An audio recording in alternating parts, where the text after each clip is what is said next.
नमस्कार दोस्तों, मैं हूं प्रशांत। स्वागत है आपका प्रतियोगिता दर्पण में। आज हम बात करने जा रहे हैं इलेक्ट्रिक व्हीकल्स पॉलिसी के बारे में। आइए सबसे पहले इसकी न्यूज़ देख लेते हैं। Parliamentary committee on estimates presented a report on evaluation of electric vehicle policy, suggesting formulation of a comprehensive national policy on electric vehicles. अब आपकी जानकारी के लिए बता दूं कि फिलहाल मैं इलेक्ट्रिक व्हीकल्स के लिए कोई भी सॉलिड और कोई भी एक बहुत सॉर्टेड सी पॉलिसी नहीं है, और यही इस कमेटी ने रिकमेंड किया है। अब सबसे पहले हम बात कर लेते हैं कि इस पॉलिसी की, यानी कि इलेक्ट्रिक व्हीकल्स पॉलिसी की नीड क्या है, क्यों ये ज़रूरी है। सबसे पहला आता है हाई ऑयल इंपोर्ट। अब इसके इश्यूज अगर हम देखें तो सबसे पहला आ जाएगा इंपोर्ट डिपेंडेंसी। डिपेंडेंसी के बाद दूसरा हमारा जो एक और इशू आता है वो आता है हाई इंपोर्ट बिल। अब इंपोर्ट बिल कितना हाई है आप इस फैक्ट से देख सकते हैं कि फाइनेंशियल ईयर 21-22 इसमें जो ऑयल इंपोर्ट था इट वाज अबाउट $120 बिलियन। इतना बड़ा इंपोर्ट बिल। अब इससे एसोसिएटेड आप रिस्क जान ही सकते हैं। पहला इंपोर्ट डिपेंडेंसी है, दूसरा इंपोर्ट बिल, तीसरा फॉरेक्स का जितना रिजर्व चाहिए फॉरेन एक्सचेंज का इनके बिल्स को पे करने के लिए। हालांकि इंडिया इस पर काफ़ी काम कर रहा है, लेकिन इसके बावजूद भी डॉलर डिपेंडेंसी बहुत ज़्यादा हाई होती है, स्पेशली क्रूड ऑयल इंपोर्ट के बिल्स के लिए। अब यहाँ पे सेकंड नीड अगर हम देखें, improve air quality of the cities. As you know, example के लिए अगर हम दिल्ली एनसीआर का ले लें, दिल्ली एनसीआर की एयर क्वालिटी बहुत ही ज़्यादा ख़राब है, और स्पेशली अगर विंटर्स में बात की जाए तो दिल्ली एनसीआर का जो पोल्यूशन लेवल है वो हमेशा वर्स, या फिर अगर एक्यूआई लेवल पे हम देखेंगे तो जो इंडिकेटर्स होते हैं स्पेशली विंटर्स में अगर आप देखेंगे तो एनसीआर का जो पोल्यूशन लेवल है वो अबाउट रेड ही होता है, या फिर ऑरेंज। जो कलर इंडिकेशंस हैं, कलर कोड्स हैं, तो उसमें मोस्ट ऑफ द टाइम ये रेड ही होता है। इसके बाद एयर क्वालिटी की जो रिपोर्ट है वर्ल्ड की, उसके अकॉर्डिंग टॉप 50 सिटीज़ जो हैं वर्ल्ड की, टॉप 50 जो पोल्यूटेड सिटीज़ हैं उसमें 39 सिर्फ और सिर्फ इंडिया में है, वर्ल्ड एयर क्वालिटी रिपोर्ट के अकॉर्डिंग। अब इसमें भी सबसे ज़्यादा इंपॉर्टेंट अगर अपन देखेंगे तो जितनी भी मेगा सिटीज़ हैं इंडिया की, एग्जाम्पल के लिए आप ले लीजिए दिल्ली एनसीआर, दिल्ली एनसीआर के बाद पटना, ग्वालियर, ये सारी सिटीज़, फरीदाबाद, ये सारी सिटीज़ बहुत ही ज़्यादा पोल्यूटेड है। देन हम थर्ड नीड पर जाते हैं, इंटरनेशनल कमिटमेंट्स। इंडिया की जो नेट ज़ीरो एमिशंस की जो कमिटमेंट है 2070 तक, यानी 2070 तक, इसको पूरा करने के लिए भी एक ई व्हीकल्स पॉलिसी काफ़ी हेल्पफुल रहेगी। इसके अलावा जो पेरिस एग्रीमेंट के अंडर में हमारे जो भी कमिटमेंट्स हैं, एनडीसीज की जो भी कमिटमेंट्स हैं, तो इन सारी चीज़ों को फुलफिल करने के लिए भी इलेक्ट्रिक व्हीकल्स पॉलिसी का काफ़ी बड़ा रोल होगा। थर्ड नीड अगर हम देख लें, there is a very high demand of electric vehicles in India. अब आप इस फैक्ट से जान लीजिए कि India is the 5th largest market for electric vehicles, 5th largest. ठीक है, तो अब हमें ऑब्वियसली एक इलेक्ट्रिक व्हीकल्स पॉलिसी की ज़रूरत है। सारी चीज़ें उसमें डिफाइन करनी होंगी कि किस तरीके से क्या रोड मैप होगा, और मतलब जो भी हमारा प्रोग्रेस होगा इलेक्ट्रिक व्हीकल्स के वर्ल्ड में, किस तरीके से हम आईसी इंजन व्हीकल्स को रिप्लेस करेंगे, और ये सारी चीज़ें जो डिफाइन करेगी वो ये पॉलिसी करेगी। तो आप समझ सकते होंगे कि क्यों ज़रूरी है इलेक्ट्रिक व्हीकल्स की demand, as well as electric vehicles की मार्केट इंडिया की ग्रो करती जा रही है बहुत फास्टर पेस पे। पिछले 5 साल में गवर्नमेंट ने स्पेशली जो स्कीम्स चला रहे हैं, हम आगे डिस्कस करेंगे उन्हें, गवर्नमेंट ने जो स्कीम चला रखी है उनकी वजह से इलेक्ट्रिक व्हीकल्स का अडॉप्शन बहुत तेज़ी से बढ़ा है लोगों में। स्पेशली अगर आप बड़ी सिटीज़ में देखेंगे तो आजकल लोग प्रेफर कर रहे हैं इलेक्ट्रिक व्हीकल्स को लेना। ठीक है, तीसरा, penetration of the related infrastructure. अब रिलेटेड में सबसे पहले जो आएगा वो आएगा चार्जिंग। चार्जिंग इंफ्रास्ट्रक्चर बहुत ज़रूरी है इलेक्ट्रिक व्हीकल्स के लिए, और आप इस एग्जांपल से समझ सकते हैं क्यों ज़रूरी है। Most of the electric vehicles, most की बात हम यहाँ कर रहे हैं, 500 किलोमीटर से कम की ही रेंज प्रोवाइड कर पा रहे हैं वो। तो बिना चार्जिंग के आप समझ सकते हैं कि एक सर्टेन रेंज से ज़्यादा इलेक्ट्रिक व्हीकल्स ओनर्स के लिए कितनी बड़ी प्रॉब्लम हो जाएगी। आईसी इंजन यहीं पे एक अपर हैंड प्रोवाइड करता है। आप कहीं भी चले जाइए, आपको बस पेट्रोल पंप ढूंढना है, अपनी गाड़ी को रिफ्यूल करना है और आगे बढ़ जाना है। इलेक्ट्रिक व्हीकल्स में ये केस नहीं है, क्योंकि चार्जिंग इंफ्रास्ट्रक्चर अभी भी बहुत डेफिसिट है। ठीक है, मतलब अगर आप पब्लिक सेक्टर में देखेंगे तो बहुत ही कम चार्जिंग इंफ्रास्ट्रक्चर प्रोवाइडेड है ऑल ओवर इंडिया की अगर हम बात कर रहे हैं तो। और जैसा हमने देखा कि 500 किलोमीटर से कम रेंज है most of the electric vehicles available in the market. 500 kilometre से कम की अगर रेंज है तो ऑब्वियस सी बात है कि आईसी इंजन वाले जितने भी लोग हैं जो लंबे ट्रैवल्स के लिए गाड़ियाँ यूज़ करते हैं, स्पेशली 4 व्हीलर्स, वो लोग तो इलेक्ट्रिक व्हीकल्स प्रेफर करेंगे ही नहीं ना। कार्गो ट्रांसपोर्ट को हम हटा भी देते हैं, तो उसके अलावा जो यूसेज है इलेक्ट्रिक व्हीकल्स का वो कैसे प्रमोट होगा इतने कम रेंज के साथ में। तो ये भी एक इशू है जो पॉलिसी हमारी हेल्प कर सकती है by providing the charging infrastructure, उसका रोड मैप प्रोवाइड करके। Then lastly need to have uniform e vehicles policy across the India. अब यहाँ पे ये क्यों ज़रूरी है, क्योंकि कुछ पर्टिकुलर स्टेट्स की अगर हम बात करते हैं तो इलेक्ट्रिक व्हीकल्स पॉलिसी में भी डाइवर्सिटी है, देयर इज अ डिफरेंस। अलग अलग स्टेट्स ने अपने हिसाब से इलेक्ट्रिक व्हीकल्स पॉलिसी अडॉप्ट की हुई है और किसी तरह की यूनिफॉर्मिटी जो है वो मिसिंग है। That's why this policy is needed. अब हम बात करने जा रहे हैं challenges associated with the electric vehicles. सबसे पहला आता है यहाँ पे चार्जिंग इंफ्रास्ट्रक्चर।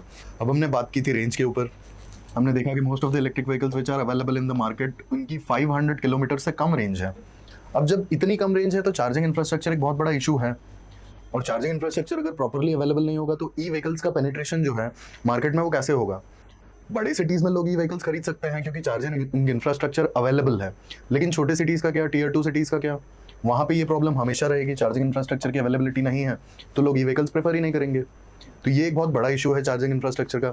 इसके बाद अगर हम यहाँ पे हम सोल्यूशंस की अगर बात करें साथ के साथ, तो हम डिस्कॉम्स को इन्वॉल्व कर सकते हैं, जितनी भी डिस्ट्रीब्यूशन कंपनीज हैं इलेक्ट्रिसिटी की उन्हें इन्वॉल्व कर सकते हैं। तो ये एक बहुत अच्छा स्टेप हो सकता है वे फॉरवर्ड में अगर देखा जाए तो चार्जिंग इंफ्रास्ट्रक्चर प्रोवाइड करने के लिए, या फिर एक प्रॉपर पीएसयू फॉर्म की जा सकती है इसके लिए। पीएसयू फॉर्म अगर की जाती है तो ईजी हो जाएंगी चीज़ें। Then deterrents for consumers. Consumers के लिए डिटरेंट्स मतलब क्या है, अगर हम डिटेल में जाएं थोड़ा सा तो सबसे पहला आता है cost. Cost is the biggest issue. अगर आप कंपैरिजन करेंगे electric vehicles versus IC engine, तो electric vehicles are way more costly than IC engine वाले व्हीकल्स। आपके डीजल और पेट्रोल वाले जो व्हीकल्स हैं वो काफ़ी एज कम्पेयर्ड सस्ते पड़ेंगे। ठीक है, आप अगर ऑपरेशनल कॉस्ट की बात करें 5-10 ईयर्स डाउन द टाइम हो सकता है कि आपका वो बैलेंस आउट हो जाएगा, लेकिन अगर आप प्रेजेंट सिनेरियो में देखेंगे तो अगर इलेक्ट्रिक व्हीकल 5 लाख या 10 लाख भी एक्सपेंसिव है तो इंडियन पब्लिक नहीं जाएगी उस तरफ। आप समझ रहे हैं, नॉट ओनली इंडियन, कहीं की भी पब्लिक इतना महंगा, इतना कॉस्ट में वेरिएशन नहीं अफोर्ड करेगी। जहाँ पे 6 लाख 8 लाख, क्योंकि मोस्ट ऑफ द गाड़ी अगर आप देखो तो मिड सेगमेंट में ही बिकती है इंडिया में। 4 व्हीलर्स जो हैं, एक्सपेंसिव कार्स की जो सेल है वो बहुत ही कम है इंडिया में, कंपैरेटिवली हम बात कर रहे हैं कम एजन। तो जब मिड सेगमेंट में महंगी गाड़ियाँ ज़्यादा गाड़ियाँ बिकती हैं और महंगी गाड़ियाँ कम बिकती हैं, तो इसका मतलब ये है कि अगर 5 से 10 लाख का वेरिएशन आता है electric vehicles versus IC engine vehicles में, तो ऑब्वियस सी बात है कि कंज्यूमर्स विल बी डिस्करेज्ड, वो नहीं लेंगे।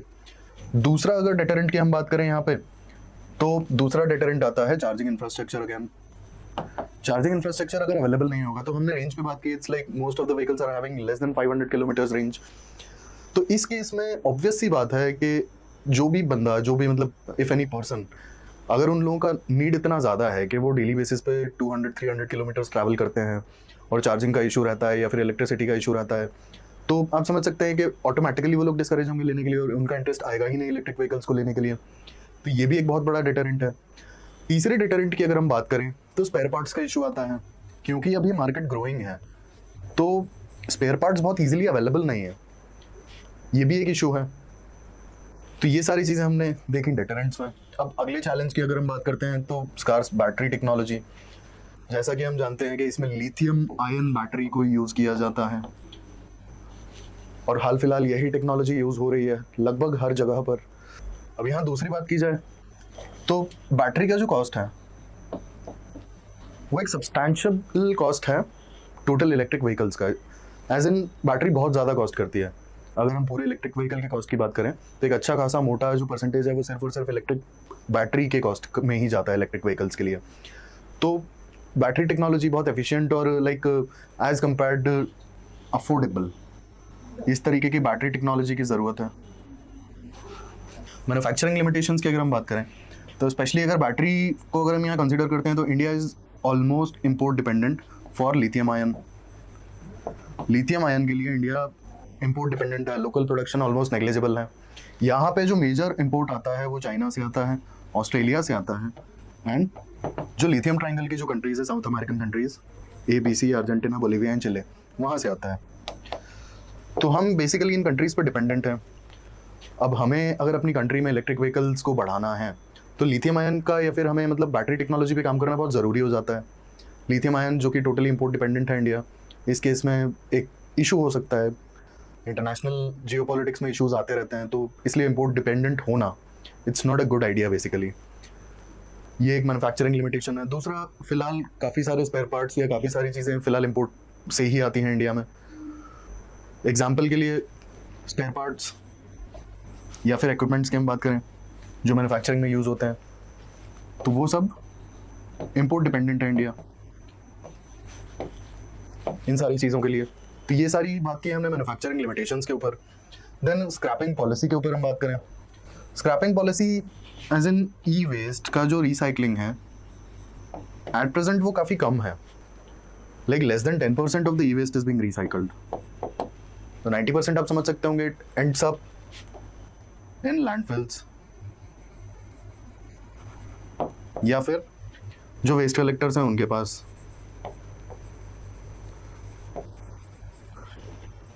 और ये जो वेस्ट कलेक्टर्स हैं जो मैनुअल रिसाइकलिंग करते हैं, ये बहुत ही अनसस्टेनेबल तरीके से रिसाइकलिंग होती है। यहाँ पे कुछ दिन कुछ साल पहले एग्जांपल आया था स्पेशली CFL का। CFL की जब रिसाइकलिंग होती थी तो उसमें जो शीशा था, लाइक जो ग्लास था, ग्लास निकाल लिया जाता था और कुछ और चीज़ें निकाल ली जाती थी, लेकिन इन सारे बल्ब्स में एक चीज़ होती थी, मरकरी। तो इसकी पॉइजनिंग, जो भी अनसस्टेनेबल तरीके से वेस्ट कलेक्टर्स इसकी रिसाइकलिंग करने की कोशिश करते हैं, नॉट एक्जैक्टली रिसाइकलिंग, जो भी काम की चीज़ होती है उसे निकाल लेते हैं, बाकी डिस्पोज कर दी जाती है। तो पॉइजनिंग के इश्यूज देखने को मिले थे वहाँ पे। तो ये एक बहुत बड़ा इशू होता है। स्क्रैपिंग पॉलिसी इसलिए भी यहाँ पर चाहिए क्योंकि स्क्रैपिंग पॉलिसी के एब्सेंस में किस तरीके से हम अपनी international commitments as well as अपने वेस्ट रिड्यूसिंग पे काम कर पाएंगे। जो RRR कंसेप्ट है हमारा, रीयूज, रिसाइकल, रिफॉर्म, कैसे इस पे काम हो पाएगा अगर स्क्रैपिंग पॉलिसी प्रॉपर है ही नहीं। तो आज भी अगर देखेंगे तो बहुत सारी कार्स, IC इंजन वाली कार्स भी आप ले लो तो जंकयार्ड में पड़ी रहती हैं, वो ना उन्हें रिसाइकल किया जाता है, ना कुछ किया जाता है, ना उनकी चीज़ें यूज़ भी की जाती हैं ठीक से, वहाँ पड़े पड़े जंक आती रहती हैं वो। तो स्क्रैपिंग पॉलिसी बहुत ज़रूरी है। Then skilled man power, as you know ये टेक्नोलॉजी नहीं है। इलेक्ट्रिक व्हीकल्स का जो ओवरऑल सिस्टम है वो भी काफ़ी नया है as compare to like IC engines market में बहुत ज़्यादा पुराने हैं।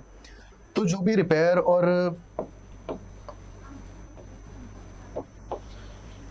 या बाकी जो रिलेटेड काम है इंक्लूडिंग मैन्युफैक्चरिंग, उसके लिए स्किल्ड मैन पावर की सबसे ज़्यादा ज़रूरत पड़ेगी। स्किलिंग प्रोग्राम्स चलाना, किसी भी तरह की स्कीम्स जो specially electric vehicles market oriented हों, ये बहुत ज़रूरी है। बिना स्किल्ड लेबर के कैसे काम हो पाएगा, चाहे वो रिपेयरिंग का हो चाहे मैन्युफैक्चरिंग का हो, ऑब्वियस सी बात है। Then data security laws as well as electric vehicles का जो भी डेटा है, बिकॉज इलेक्ट्रिक व्हीकल्स में आर्टिफिशियल इंटेलिजेंस का भी यूज़ होने लगा है। तो ऑब्वियसली ये कहीं ना कहीं मिनी कंप्यूटर्स हैं जो हाथ में स्टीयरिंग है लोगों के। तो डेटा सिक्योरिटी की भी एक ज़रूरत है, जो कि एक चैलेंज है, उसे किस तरीके से प्रोसीड करना है उसके साथ में ये देखना होगा। यहाँ हम बात करते हैं गवर्नमेंट ने क्या क्या इनिशिएटिव्स लिए हैं।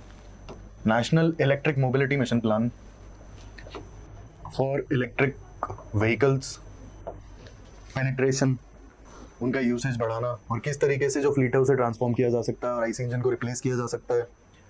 सेकेंडली आती है FAME scheme, faster adoption and manufacturing of electric vehicles in India.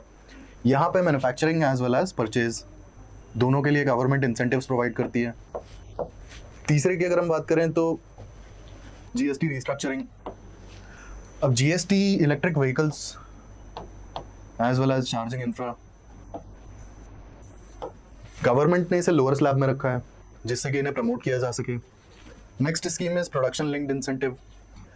As the name says, it is about the manufacturing related incentives which are being provided to manufacturers. Then green license plates for electric vehicles, obviously battery operated vehicles, promotion of other technologies along with EV, lithium reserves हाल फिलहाल जो JNK में मिले हैं। अब basically I told you lithium के लिए which is used in rechargeable batteries, the most important component of the e-vehicles, lithium ion battery। तो lithium production में यूज होता है बैटरीज के, और लिथियम के लिए इंडिया टोटली इंपोर्ट डिपेंडेंट है। हाल फिलहाल JNK के रियासी डिस्ट्रिक्ट में कुछ रिजर्व्स मिले हैं और उन पर अभी भी एक्सप्लोरेशन चल रहा है कि क्या क्वांटिटी है और क्या स्टैंडर्ड्स हैं रिजर्व्स के, इसके ऊपर अभी भी काम चल रहा है। बट हमें डोमेस्टिक प्रोडक्शन शुरू करना होगा लिथियम का, एज वेल एज हमें अदर टेक्नोलॉजीज को भी एक्सप्लोर करना होगा बैटरी प्रोडक्शन के लिए। तो फिलहाल government apart from exploration JNK में रिजर्व्स मिले, government agencies are trying to explore many areas के लिथियम रिजर्व्स इंडिया में ढूंढे जा सकें। Then reuse of EV batteries. अब इलेक्ट्रिक व्हीकल को डिस्कार्ड करने का सबसे बड़ा जो इशू है वो है बैटरी। बैटरी में काफ़ी केमिकल्स यूज होते हैं, and if these chemicals end up in the environment then it will be a big problem because these are toxic. तो बैटरी डिस्पोजल के लिए गवर्नमेंट काम कर रही है, and they are trying that batteries must be recycled. तो ये हमने डिस्कस किया इलेक्ट्रिक व्हीकल्स पॉलिसी के बारे में। ऐसे ही इन्फॉर्मेटिव वीडियोस के लिए हमारे साथ जुड़े रहिए। Thank you, thanks for watching.